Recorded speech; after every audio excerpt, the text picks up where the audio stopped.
প্রধানমন্ত্রী নরেন্দ্র মোদীর নেতৃত্বাধীন কেন্দ্রীয় সরকারের 12 বছর পূর্তি উপলক্ষে 20 নম্বর ওয়ার্ডের পক্ষ থেকে আয়োজন করা হয় এক বিশেষ কর্মসূচির।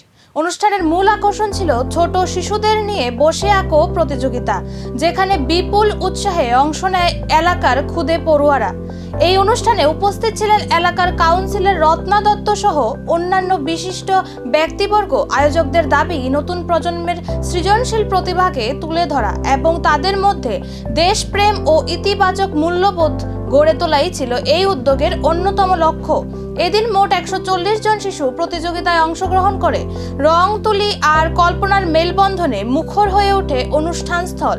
অভিভাবকদের উপস্থিতিও ছিল চোখে পড়ার মতো, যা গোটা আয়োজনকে আরো উৎসব মুখর করে তোলে। আয়োজকদের পক্ষ থেকে জানানো হয়, ভবিষ্যতেও এ ধরনের সামাজিক ও সাংস্কৃতিক কর্মসূচির মাধ্যমে শিশুদের প্রতিভা বিকাশের সুযোগ করে দেওয়া হবে।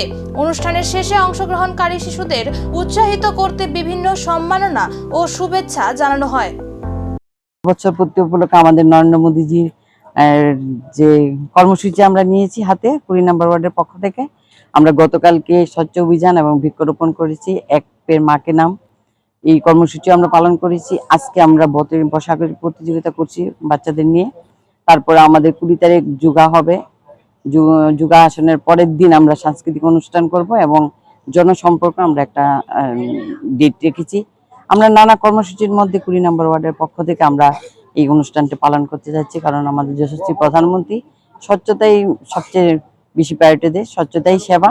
সেই কর্মসূচিকে নিয়ে আমরা প্রথমে প্রোগ্রাম করেছি। আজকে আমরা বসাকে আপনারা সবাই দেখতে পাচ্ছেন, অনেক বাচ্চারা আছে প্রতিযোগিতায় অংশগ্রহণ করেছে। আমরা চাই উনি যে দিশা দেখিয়েছে আমাদেরকে, স্বচ্ছতাই সেবা, সেই স্বচ্ছতার মধ্যে অনেক কিছুই পড়ে। সেই স্বচ্ছতাকে কেন্দ্র করে আমরা 20 নম্বর পক্ষ থেকে আমাদের সব বুথ প্রেসিডেন্টরা এখানে আছে, আমাদের এলাকার মা ভাই বোনেরা আছে এবং সব বাচ্চারাও উপস্থিত আছে। সবাইকে নিয়ে আমরা দিনভর উৎসবের আবহের পর শেষ পর্বে যা ঘটল সেটাই যেন পুরো অনুষ্ঠানের আসল আকর্ষণ হয়ে উঠল। মোদী সরকারের 12 বছর রঙে ক্ষুদেদের উৎসব।